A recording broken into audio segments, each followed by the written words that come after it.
Alright, good morning to all of you. So today we will finish chapter number 11, and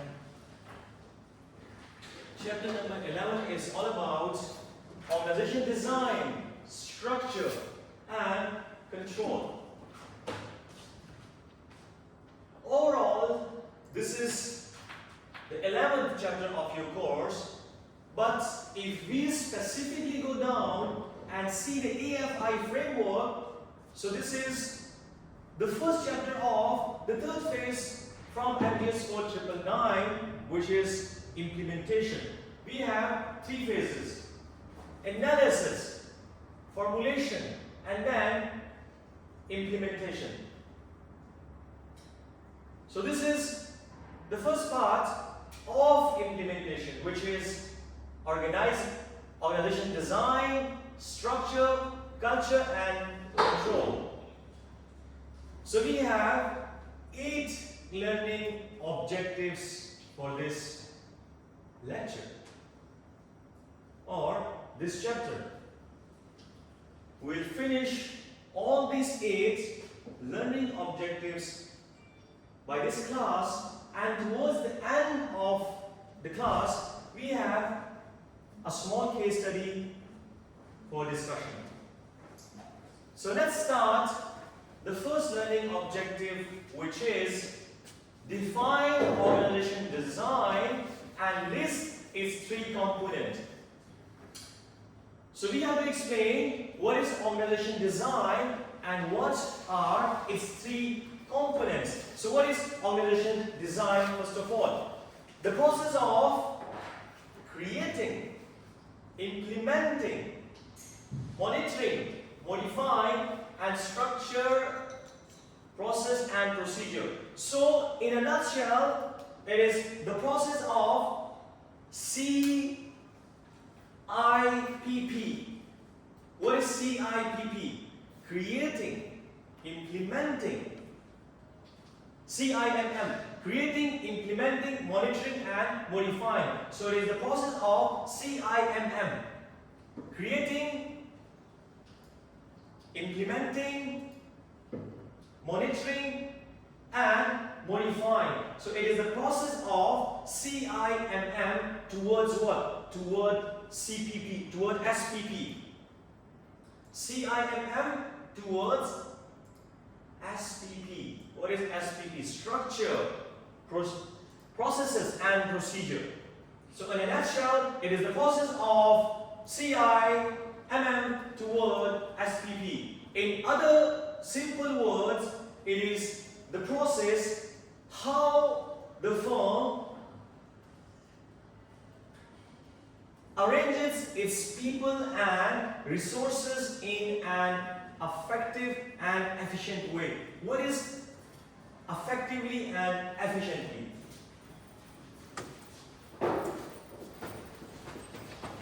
Effectively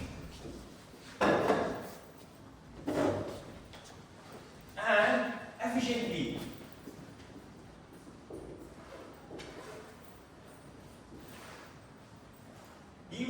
Do you have any idea of what is effectively and efficiently?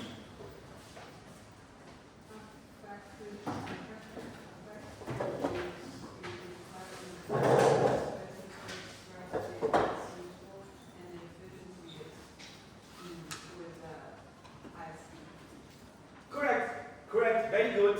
So in simple words, effectively and efficiently means, effectively, what exactly is required. Efficiently means how we do it. So in simple words, what is required and how it should be done is effectively and efficiently. Let's move forward, and organization design have 3 key components. The first component of organization design is structure, second is culture, and third is control. What is structure, culture and control? Let's discuss in detail. Structure means how the organization is set up, including their roles, reporting, lines and departments. So in simple words, as you previously remember the definition of core competence in one word, which was unique strength. As you remember the definition of resources and assets in one word. As you remember from previous slide, the definition of capabilities as managerial skills. So same way you can memorize the definition of structure in one simple word is departments in any organization is called structure. We have various departments, marketing department, IT department, HR department, accounting department, finance department, and so forth. Meaning that people knows who they should report to. Who they should report to. You should report to whom? It's called the structure of the organization. Second element of the organization design is called culture. What do you mean by culture? As I taught you previously, we have various types of organization culture such as ready, aim, fire culture, fire, ready, aim culture. Ready, aim, and fire culture. One. Second, fire, ready, aim, culture. In simple words, culture is a set of shared beliefs and behavior within the firm that the employees share. Broadly, we have these two types of culture: ready, aim, fire culture and fire, ready, aim culture. In ready, aim, fire culture, the chance of miss is very high. And in fire, ready, aim culture, the chance of miss is okay. You can replace it. The example I gave you in these two cultures was, let's suppose you want to invest in stock exchange. You cannot miss in that case. The chance of miss is very high.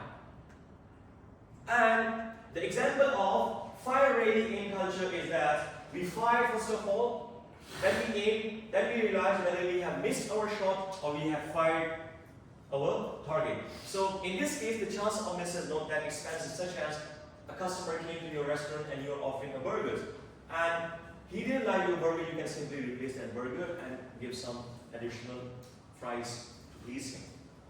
So this is organization culture. Third part is called control. So what do you mean by control? Any rules and systems that are designed to control human behavior in any firm. You have your student's handbook. Do you have, right? Student handbook at WKU, which guides different procedure for students, right? Priya, do you have? Yes, we have student handbook. So it's a kind of rules and system through which we control the student's behavior. That students should act in that way, students should act in that way given these situations. Right? So let's conclude. The first learning objective, organization design, is the process of CIMM toward SPP. In simple words, it is the process where a company plans how they should align the employees and resources to work effectively and efficiently. Meaning, what is required to be done and how it should be done. It has three elements: structure, meaning departments; culture, shared belief and values; control, written rules and regulation to guide employees' behavior. Let's move toward the second learning objective. That is inertia. Explain how organizational inertia can lead established firm to failure. In simple words, this example demands us to explain how the organization inertia can lead firm towards failure. Do you have any idea what is organization inertia? Jerry, do you have any idea what is inertia? Inertia. Ewan, do you have any idea what is inertia? Rachel? Inertia? Alright, let me explain. Inertia is a situation where firm resists to change. So it's a philosophy, it's a situation, it's a concept where firm resists to change. Why firm resists to change? Because it is always very difficult to adopt to new change, because you have to come out of your comfort zone. And I'm sure you already know the 4 zones. The first zone is called comfort zone. The second zone is called fear zone. The third zone is called learning zone. And the fourth zone is called growth zone. We have 4 layers.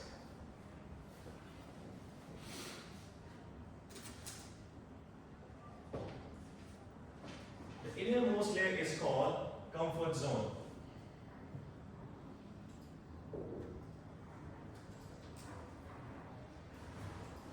Fear zone.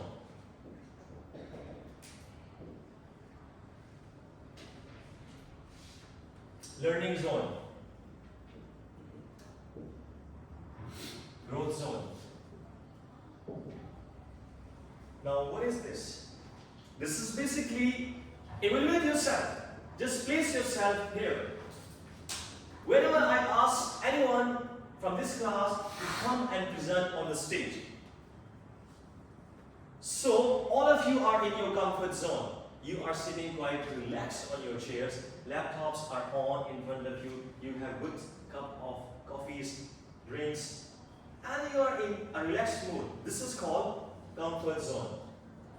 When I ask you to come and present on the stage, immediately you jump from the comfort zone into the fear zone. When you come and face the audience, so you are in your fear zone. But the good thing is that the life of fear zone is very short. It is 5 to 8 seconds. So anyone who wants to grow and who wants to learn, but if you face that fear zone, you will learn something new. What you will learn? You will learn some new presentation skill. You will learn some new communication skill. You will learn some confidence, how to present yourself in front of people, and it will ultimately help you to grow, meaning to get admission into good universities and to get good jobs. So why people resist to change? Because you have to leave your comfort zone and you have to face the fear zone. Only then you can grow and learn. That's why everyone has this inertia. No one wants to leave its comfort zone. It is very difficult, so that's why firm resists to change. But in this case, the firm does not resist to change because they are feared or something, but because of these 4 factors. Mastery of current, mastery of the fit with current environment, financial performance, growth, and ownership inertia. Let me explain all this in detail. Why the firm resists to change? First of all, in point number 1, mastery of the current environment. Firm feels that whatever we are doing is perfect. Let's suppose, Chelsea, you are producing these markers, right? You have this plastic, you have this ink, and you have the machinery who can assemble this marker for you. You're quite comfortable with whatever you are doing.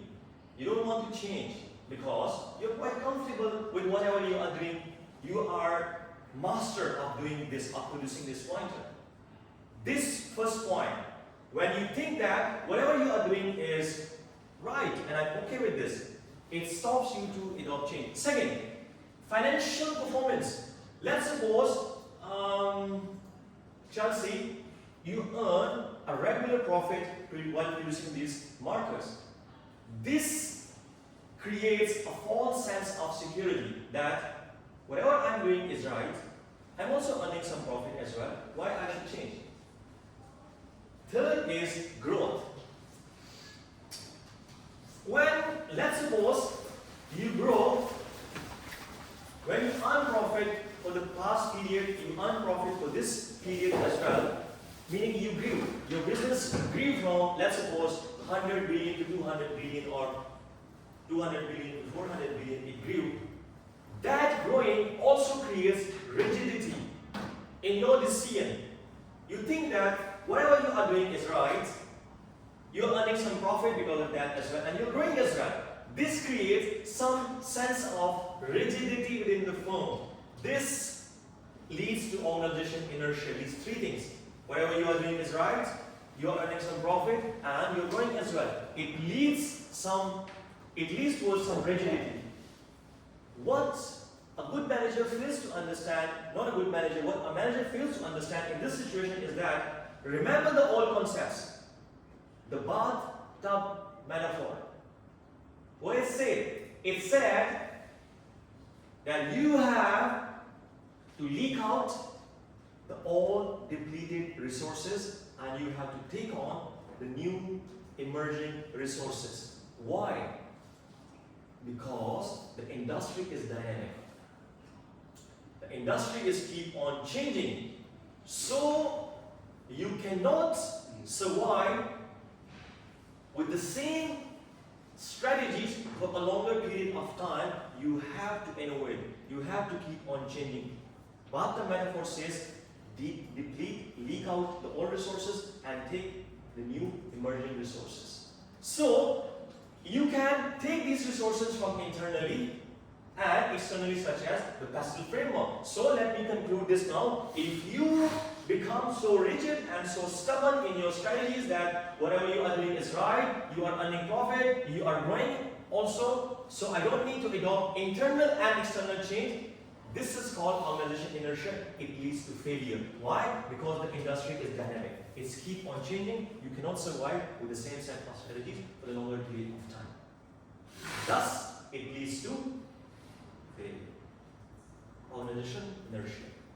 Let's move forward to the third learning objective. What is define organization structure and describe its four elements?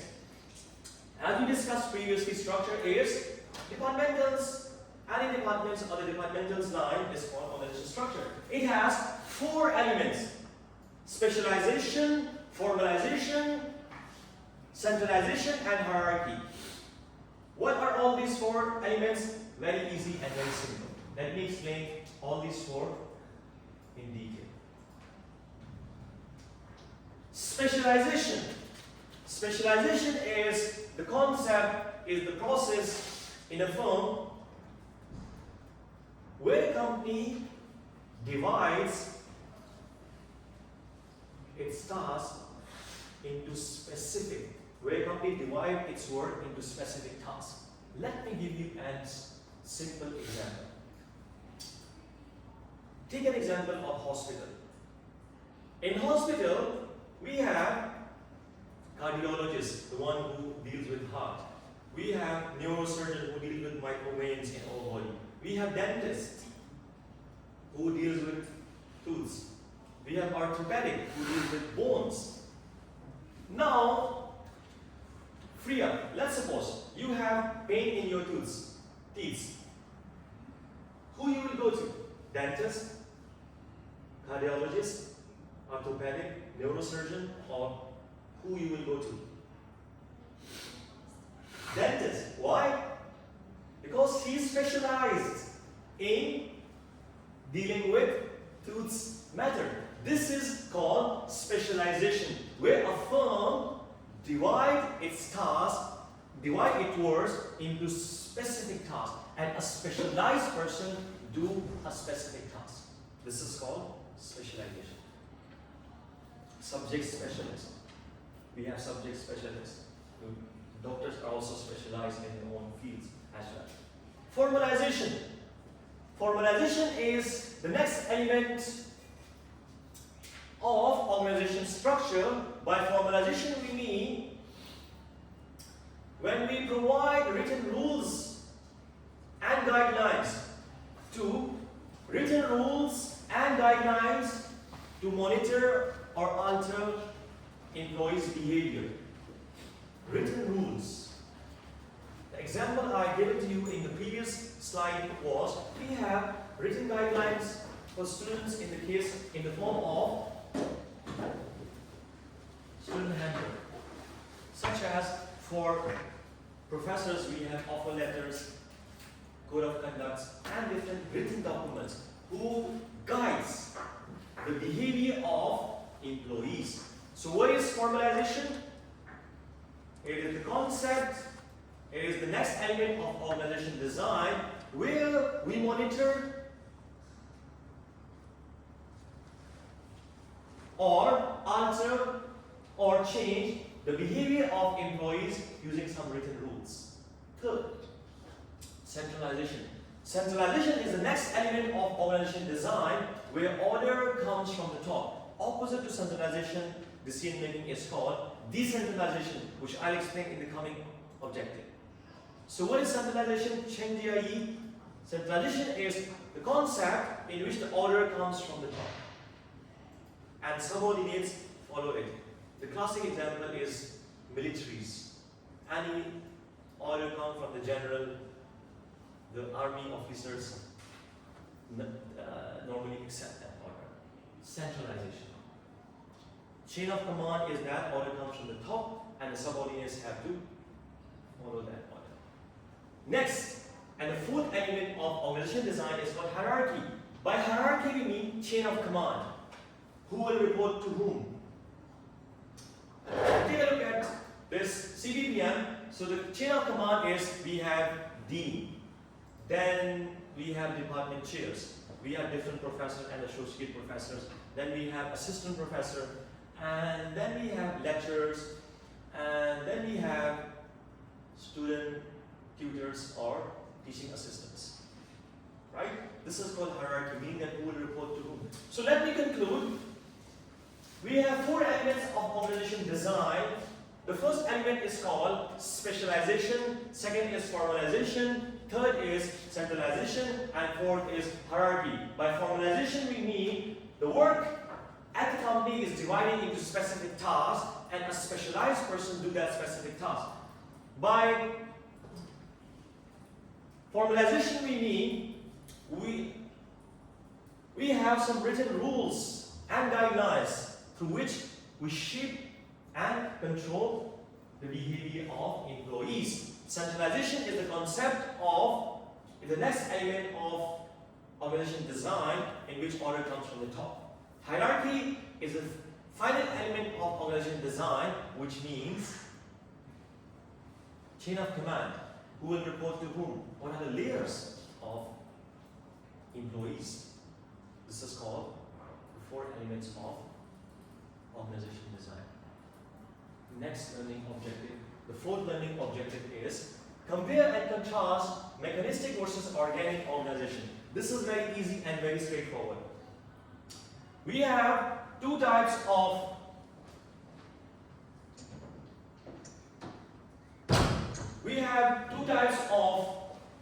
organizations. Mechanistic organization and organic organization. What is mechanistic organization and what is organic organization? A mechanistic organization is a kind of organization where order comes from the top, centralized decision making. It has many rules, and those rules are very strict.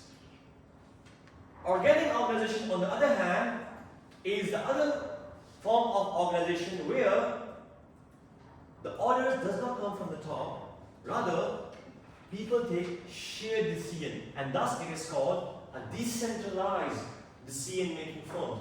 It has less rules and no strict rules. So, a mechanistic organization is a kind of organization, Rachel, where we have many rules, strict rules, and the order comes from the top. Yvonne, the organic organization is a kind of organization where we have less rules, no strict rules, and order does not come from the top. Rather, we take a shared decision, and it is called decentralized decision-making form. Now, let's explain this in the context of the four elements of organization design. So, the first element of organization design was specialization. Chinjay, what do you mean by specialization? As we discussed in the previous learning objective, what is specialization? Correct. Dividing work into specialized tasks. And a specialized person will do that task, such as only dentist will deal with toothache matters. Specialization. Now, in terms of specialization, the tasks of a mechanistic organization are highly specialized, very specialized. The tasks of a mechanistic organization are very specialized or highly specialized. But when it comes to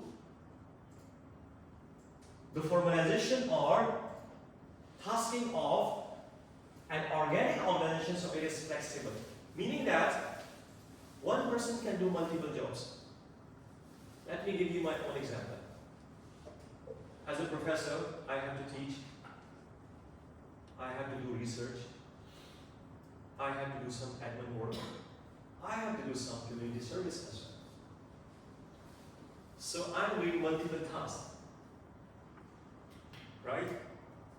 I'm not doing only one specialized task, rather I'm doing multiple tasks at the same time. So when it comes to specialization, mechanistic firms are those firms where we have highly specialized tasks and a specialized person to task. When it comes to organic organizations, we have flexible tasks, or tasking is flexible. One person can do multiple jobs. I gave you my own example in this case. In the end, I'll ask you one question, whether a university is mechanistic or organic organization. So stay tuned. The next part is formalization. What is formalization? Again, we discussed formalization in the previous objective. What is formalization? Very good. Introducing of rules and regulation to guide human behavior. Right? Formalization. So we have many rules. When it comes to a mechanistic organization, we have many rules. When it comes to organic organization, we have fewer rules. So, many rules, strict rules. On the other hand, less rules, flexible, and not strict rules. Let's move forward towards the next concept, centralization. So compare and contrast mechanistic versus organic organization in the context of centralization or decision making. So, in mechanistic organization, a decision is made at the top. And in organic organization, a shared decision is made. Thus, in mechanistic organization, the decision making is called centralized decision making because it is taken at the top.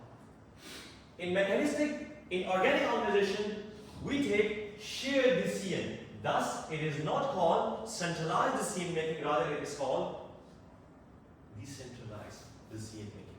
Meaning that the lower level employees can also provide their input to the managers. And manager consider that opinion and take the decision. This is called decentralized, where the lower level management can also provide their input. But in centralized decision making, order comes from the top and you have to follow it. There is another name of this centralized and decentralized decision making as well. Does anyone know? There is another name to this centralized and decentralized decision making as well. And I think you already know. There are 4 types of people which I have previously explained to you as well.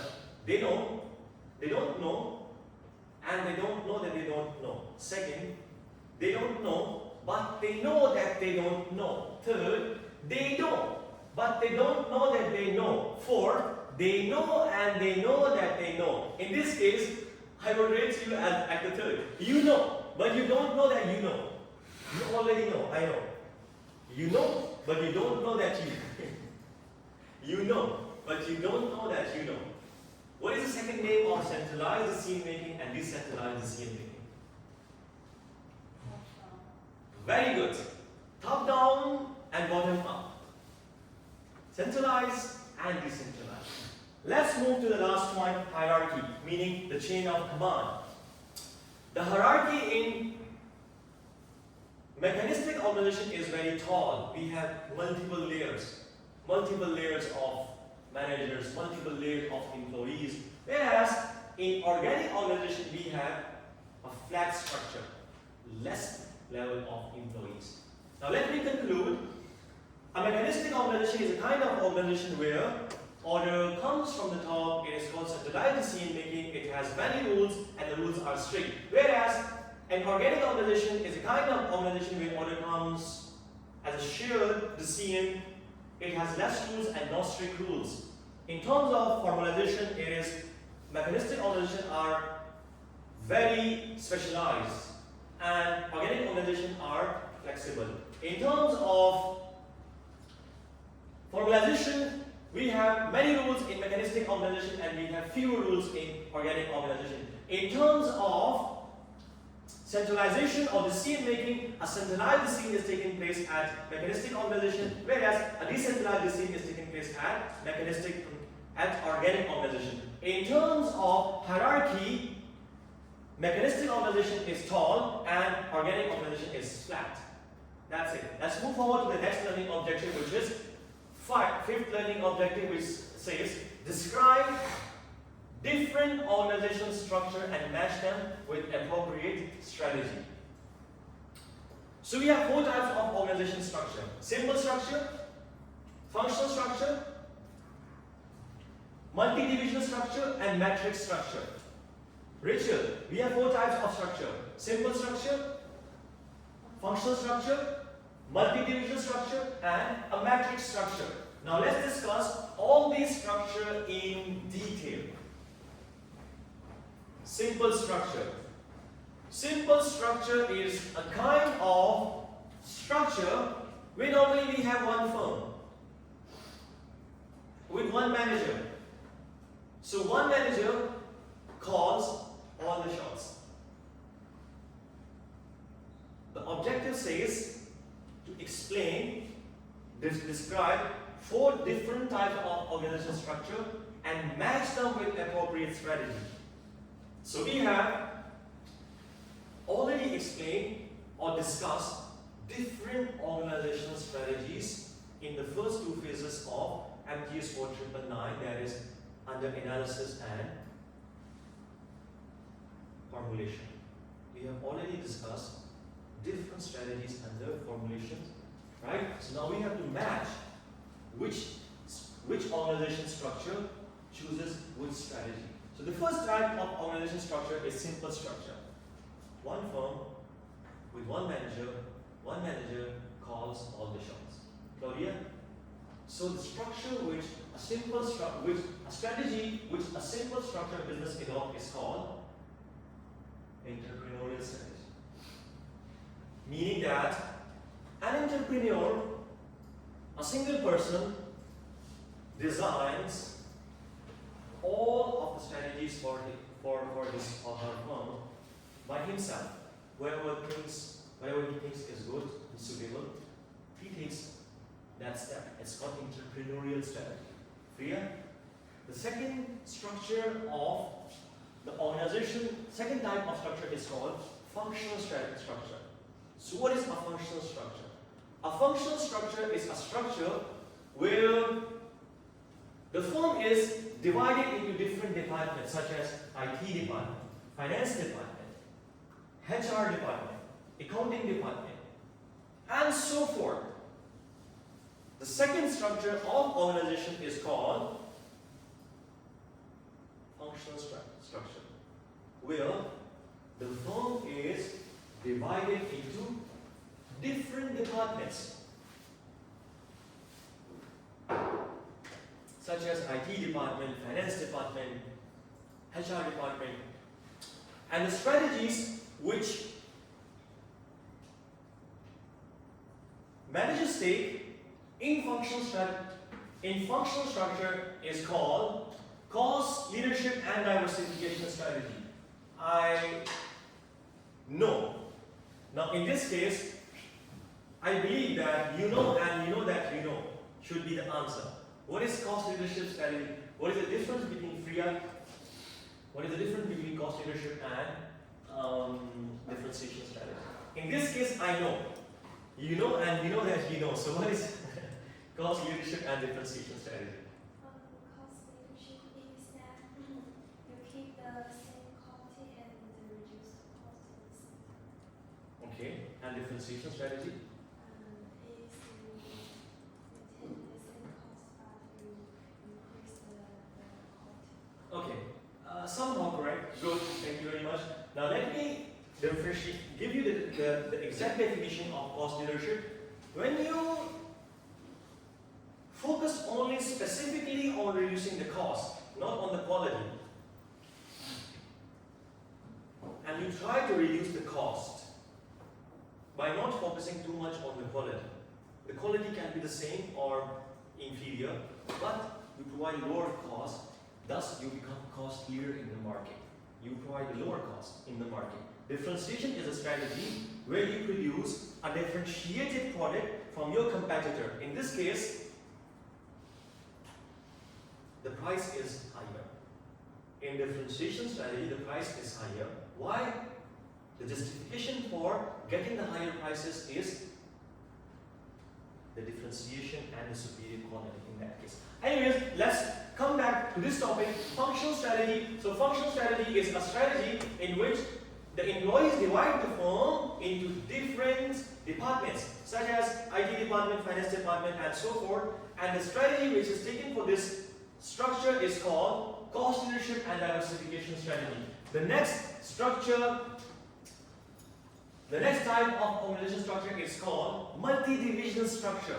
So multi-divisional structure is a concept in which firms divide its operation by product, by region, or by service. So firm divides its operation by different division. You have to understand one main difference here. In functional strategies, firms are divided by departments. In multi-divisional strategy, firms are divided by division. Now division is big. One division can have multiple departments in it. If you divide your business operation by a business unit, let's suppose product. So that business unit of you only deals with product. Now under that division, you have IT, finance, HR, different departments. So remember this difference, that in functional strategy, we divide our business operation by different departments. Whereas in multi-divisional strategy, we divide our business operation by different division, and one division can have multiple departments under it. Thus, the strategy which we use for multi-divisional structure is, Chelsea, the strategy which we use for multi-divisional structure is called diversification strategy. So what is diversification? Diversification is the process in which we introduce a new product under the same product line, or we introduce a new product under a different product line. This is called diversification. So remember, simple structure, one company, one manager, entrepreneurial strategy. Functional strategy, dividing the firm's operation into different departments. Cost leadership and differentiation strategy. Multi-divisional strategies or structure, dividing a firm into different divisions. And a strategy required is called product diversification strategy. The last business structure is called matrix structure. It is very simple and easy. When we combine functional structure and divisional structure together, it is called a matrix structure. A matrix structure is something like this, where report to this report to this report to this. It's a kind of matrix structure, a complex matrix structure where one person reports to different manager. And thus, a strategy which is adopted for matrix structure is called a global strategy. Global strategy. So, I conclude. We have four types of organization structure. Simple structure, one manager, one company, one manager, entrepreneurial strategy. Functional strategy, dividing the firm operation into different departments, cost leadership and differentiation strategy. Multi-divisional strategy, dividing the firms operation into different division. One division can have multiple departments in it. Strategy required is foreign diversification strategy. Matrix strategy, combination of functional strategy and multi-division strategy. Strategy required for this is global strategy. Now let's move to the sixth learning objective. Closed innovation and open innovation. I think this is the easiest objective of this lecture, perhaps this course. What is open innovation and what is closed innovation? So, childhood, open innovation is a kind of innovation that takes place based on the information obtained from inside the firm. Charlie, open innovation is a kind of innovation that is taken place based on the information taken from outside of the firm. Whereas closed innovation is a kind of innovation which is done based on the information taken from inside of the firm. That's it. So simple and easy. Closed innovation, innovation happens only inside the company. Open innovation, innovation includes ideas from outside the company, such as consumer experience and uses idea from customer suppliers, universities involved outside. So simple and straightforward. Open innovation is the innovation which is grounded on the ideas from outside of the firm. Closed innovation is the innovation grounded on the ideas generated from inside of the firm. And that's it. Let's move forward to the next learning objective, organization culture. What is culture? We have already explained in the first learning objective. Culture is basically shared beliefs and values. The shared belief and values of an employee that shape the behavior of an employee, the shared values and belief that shape the behavior of an employee in any firm is called the culture. So this objective has three main elements. The first element is describe elements of organization culture. So element of organization culture is the first part. Second part is where culture comes from. And the third form is how it can be changed. So how culture can be changed. We have three elements of the culture. First of all, what is culture? We have already explained. Culture is fear, shared beliefs and attitude and behavior of employees in any firm is called culture. Three elements of culture: value, norms, and symbols. What do you mean by values? Values are beliefs or principles that guide an individual behavior. A belief that guides the behavior of an individual. Now let me give you an example from WKU. What is our cultural value? Meaning, what is our cultural belief? Can anyone tell me what is our cultural belief? Our cultural value, meaning our cultural belief. Start anywhere, start here, go anywhere. Start here and go anywhere. So, this is our cultural belief. Yes, we can start here and we can go to Oxford. We can start here and we can go to Howard. This is the cultural value which we have. Start here, go anywhere. It's our cultural value, our cultural belief. Any student studying at WKU have this belief that yes, we can start here, go anywhere. Second, what is the cultural norm? Cultural norms are the unwritten rules and regulations that govern the behavior of an individual. Can someone give me an example from WKU that there are some unwritten rules, yet people follow it? This is unwritten rules. The cultural aspect The second cultural aspect is norm, meaning that cultural norms. So what are the cultural norms? Meaning what are the unwritten rules that people still follow at large at WKU? You see, we have students from different cultures, right? At WKU. We also have professors from different cultures. Yet all are treated equally. Is it written anywhere that we should treat all the people coming from different cultures equally? Is it written anywhere? Is it written anywhere? I think no. Why we treat them all equally? This is called norms, the unwritten rules. But still, in some cultures we have some unwritten rules, yet people follow them at large. It's called norms, cultural norm. Third is symbol.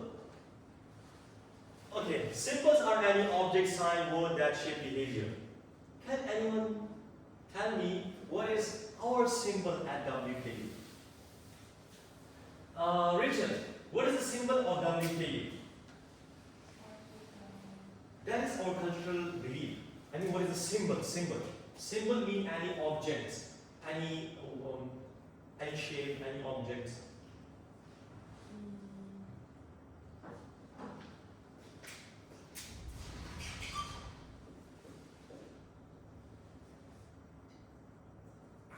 Fill in the blank.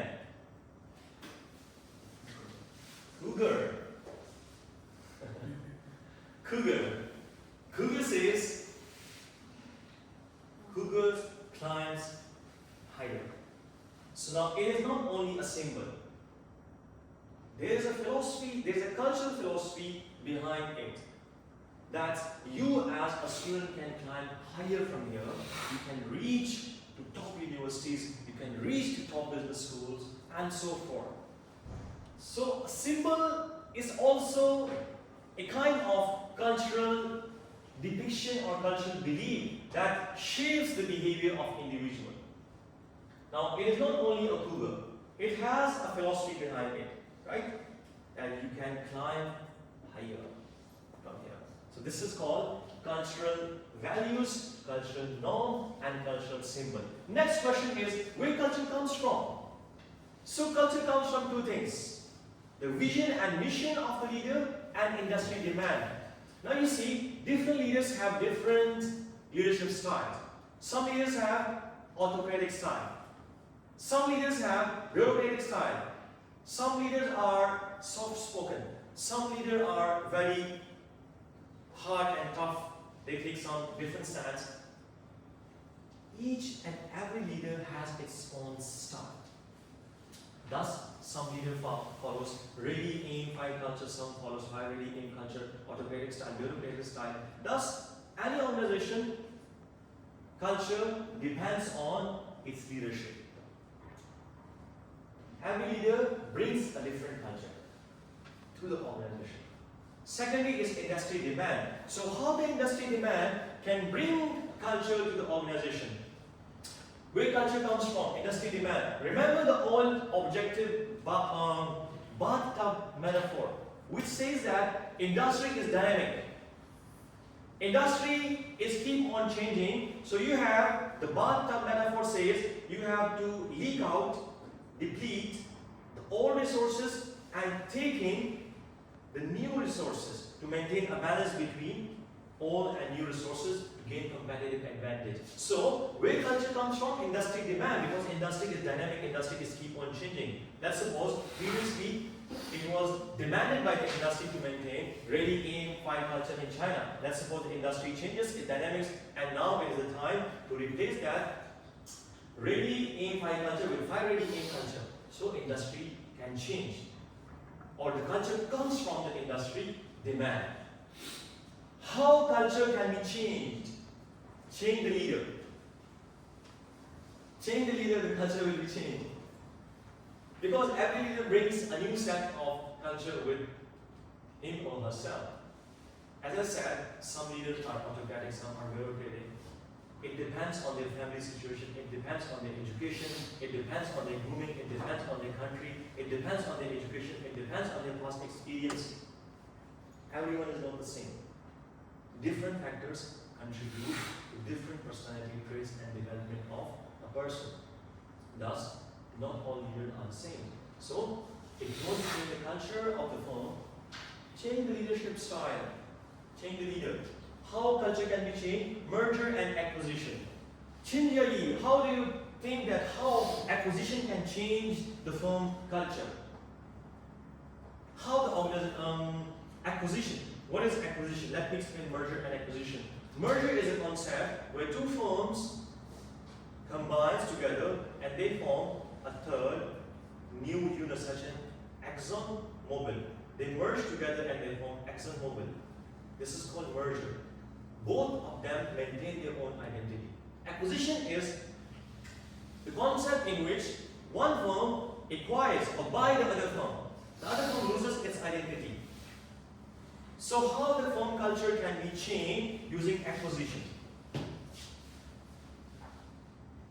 For instance, when Tata bought Land Rover,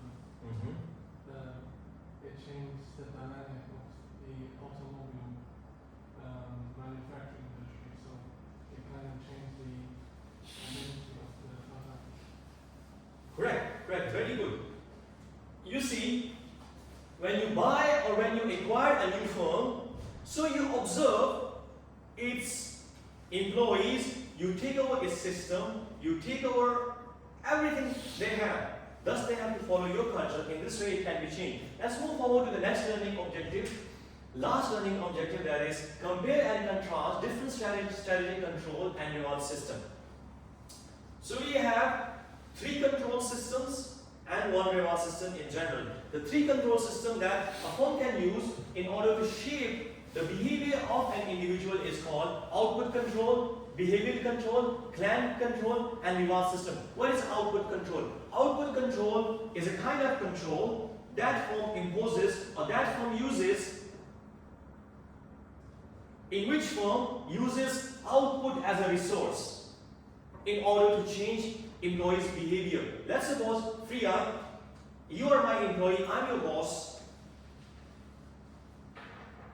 I told you that if you work diligently for my firm, and if my firm performance improved in the form of revenues or ROA or ROE or anything, right? If any outputs change through your performance, I'll give you some benefits as well. You scratch my back, I scratch your back. It's a kind of situation where you scratch my back, I scratch your back. Output. You give me any output, you make me happy, I'll make you happy. Output. So I'm controlling your behavior with that thing. That is the output. Give me some output. I'll give you some output. You increase my profit, I'll give you 1 month holidays. Some output, right? So I'm controlling your behavior with some output factor. Next is behavioral control. In this case, a company can control the behavior of employees with some rules. Rachel, I want to improve my firm performance. In this case, I want to control your behavior. I want you to work diligently for my firm. What should I do? I will impose a strict rules on you that you should come early 8 a.m. in the morning and leave 5 p.m. in the evening, and you should not use a cellular phone during job. Because I want to improve my productivity, so I am controlling your behavior with some rules and regulation.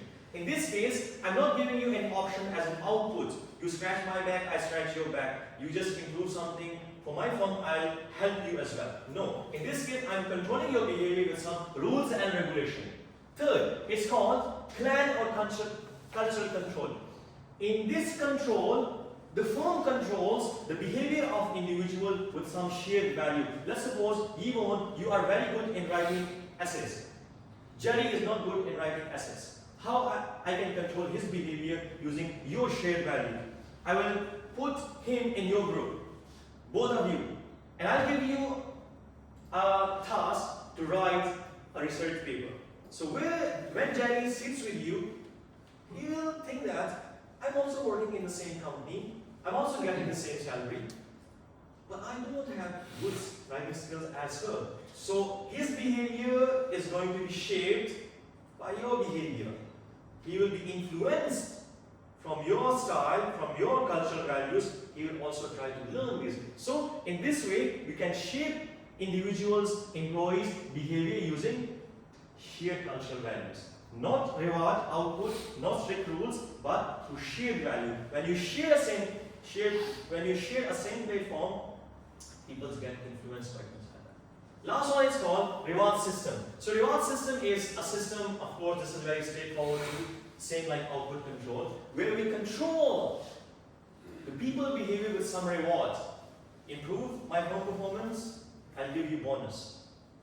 Get A ratings, I'll promote you. This is called reward system. Now let me conclude all these 8 objectives and then we'll discuss a case study for 5 minutes. After that, so today we discuss, first of all I'm going to conclude all these 8 objectives and then we'll discuss a short case study for 5 minutes, 5 to 10 minutes. Define organization design and list its 3 components. So organization design is a process of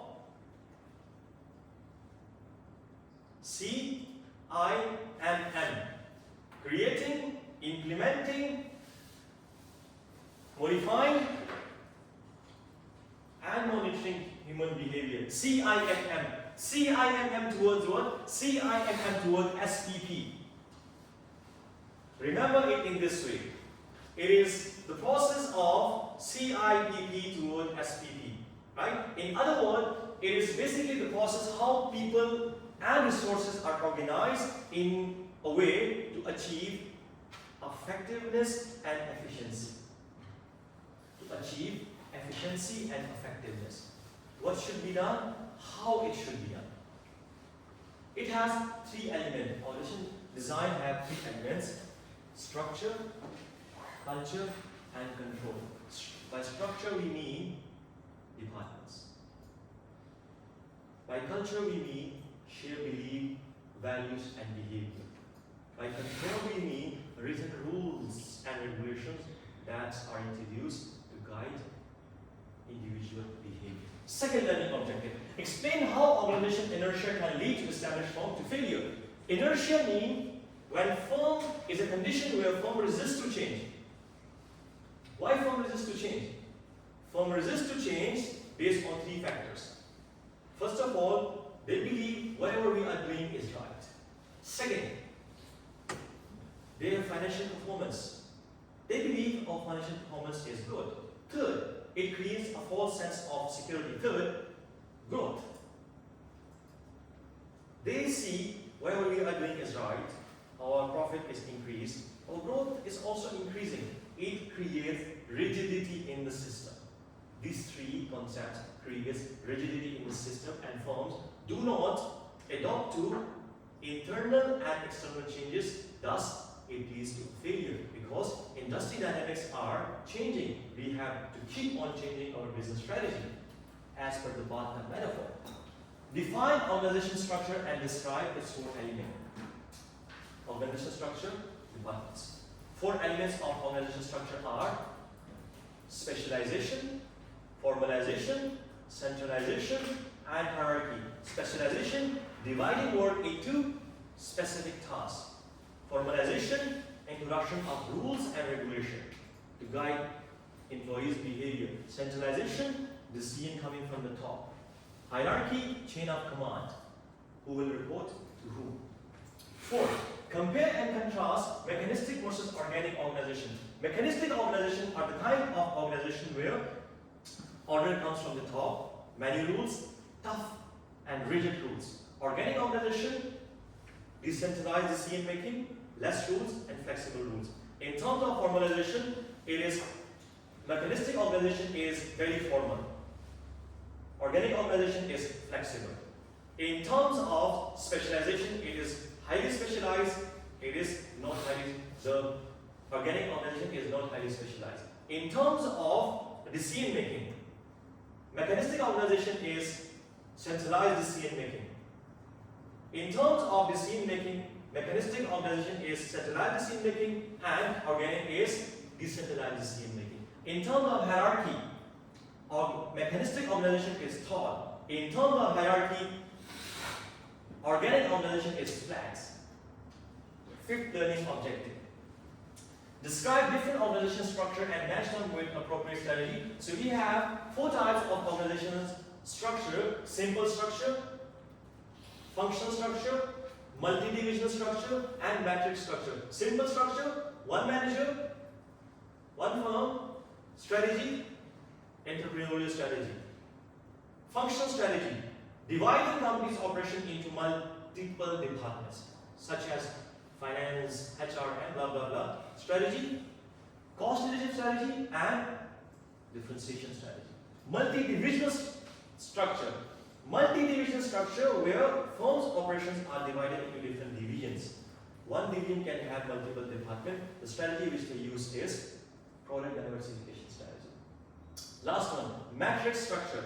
Matrix structure is the combination of functional structure and multi-division structure. The strategy which they use is global strategy. Closed and open innovation. Closed innovation is a kind of innovation which is grounded on the information generated from inside of the firm. Open innovation is a kind of innovation which is grounded on based on the information generated from outside of the firm. Describe the elements of organization culture. 3 elements of organization culture: where culture comes from and how culture can be changed. So, 3 elements of organization culture are value, norms, and symbols. Values are any fundamental belief, such as start here, go anywhere. Norms, unwritten rules, yet followed broadly. Symbol, any image, any word, any singer. In our case, it's scooter. Where culture comes from? Culture comes from 2 things: leadership style and industry demand. How culture can be changed? Culture can be changed with the change of leadership style, with merger and acquisition, with trainings, and any reward system.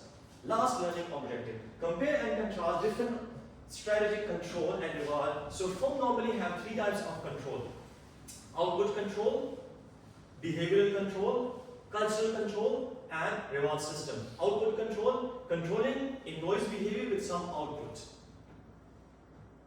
Behavioral control, controlling employee behavior with some rules and regulation. Cultural control, controlling culture or can control, controlling employees' behavior with shared values. Reward system, controlling employee behavior with some rewards, such as bonuses. So that's it. Now let's discuss this short case study for a while, and then we are good to go. So you can see on the screen, this is about Novatech Industries. Novatech Industries, a mid-sized electronic firm, operated with highly formalized and centralized structure. Remember, highly formalized and centralized structure. As market demand shifted rapidly and innovation cycles shortened, the company faced declining performance. Inertia. To adopt Novatech transition to an organic organization structure, reducing layers of hierarchy, increasing employee autonomy, and fostering a culture of innovation through open collaboration. Within a year, product development speed increased and employee engagement improved significantly. The question which you need to ask yourself at the end of this case study is, how did Novatech shifted from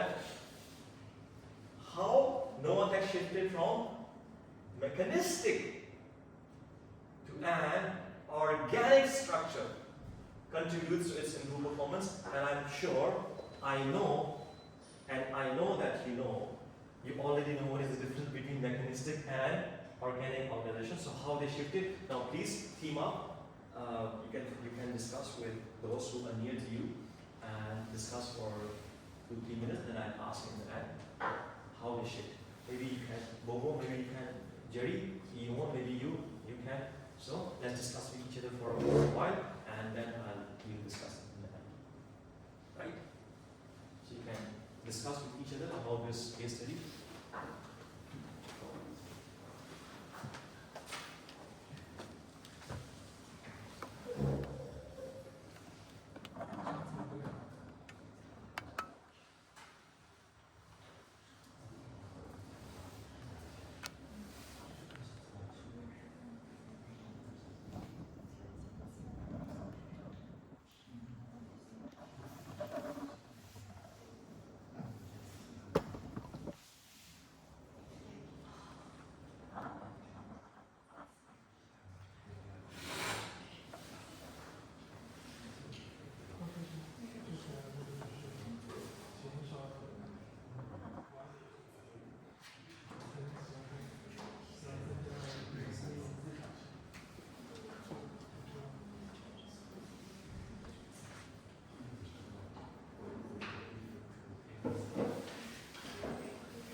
Rachel, Chelsea, are you done discussion? So in your opinion, how did Novotech shifted from mechanistic to organic structure that contributed to the improved performance? I think reducing the layer of hierarchy. Maybe it means to reduce the power distance.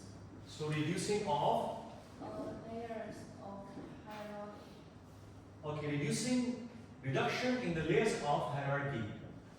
Correct. Because in mechanistic organization, we have tall layer of hierarchy. In organic, the layer of hierarchy is flat. Right? So very good. Yes, Leon and Edith, what do you think? How Novotech changed from mechanistic to an organic organization?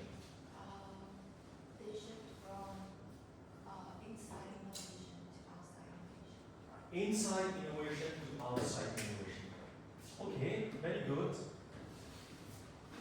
Inside innovation to outside innovation. Second point. Okay, very good.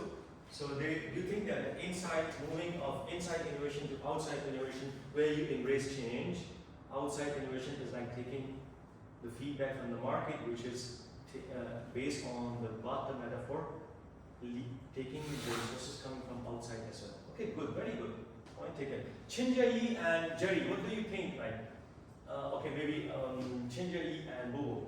In your opinion, how Novotech changed from mechanistic organization to an organic organization that helped them to improve their firm performance? So you increase the employee autonomy, which allows the employee to make good decisions. Increase employee autonomy.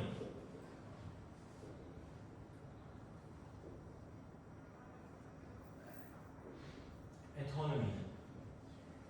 Okay, very good.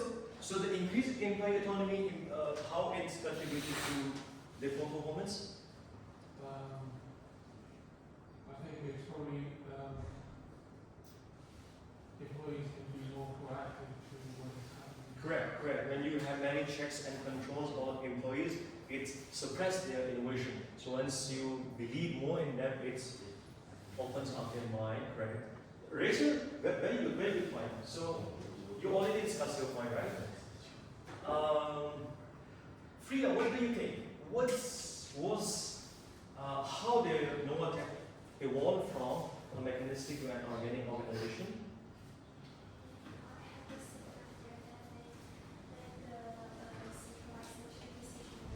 Centralized decision making.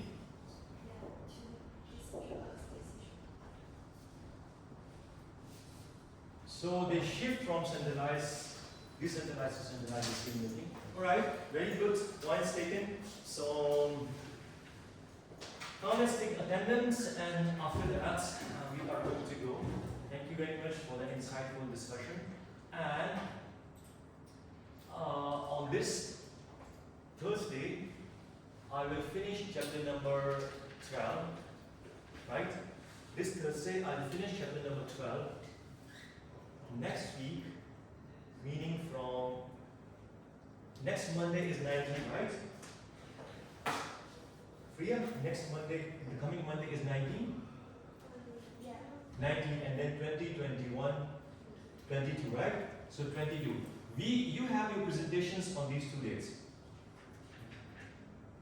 19, so 15 students will present on 19 and the remaining 15 students will present on 15 May.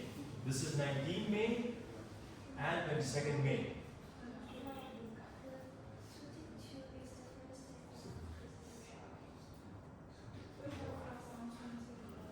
Okay, this Thursday is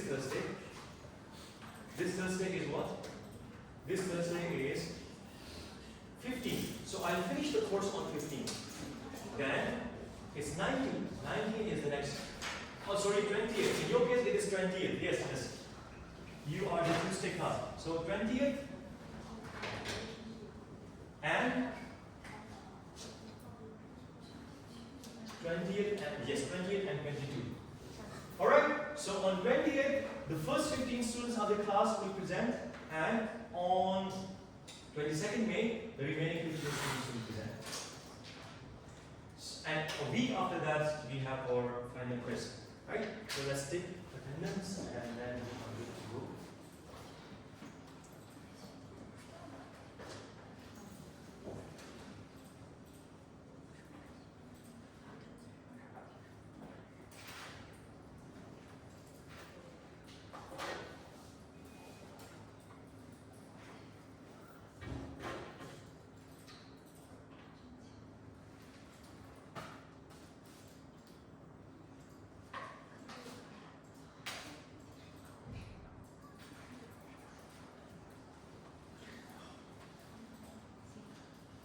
Alright.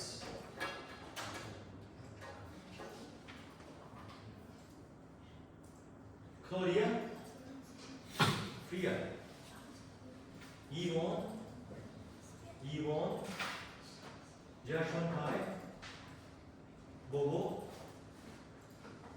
Charlotte, Adit, Chrissy is absent. Peter is absent. Yongshan Jiang, present. Ranyuan Liu, present. Hao Shin Ma, Rachel, present. Hui Ruan, absent. Yi Shen, Chelsea is present. Lulin Wen, present. Yin Yu Wen, Jerry is present. Hao Yan, present. Roxy is absent. Kun Jan, present. Chin Jia Yi, present. And Andy is present. See you on Thursday.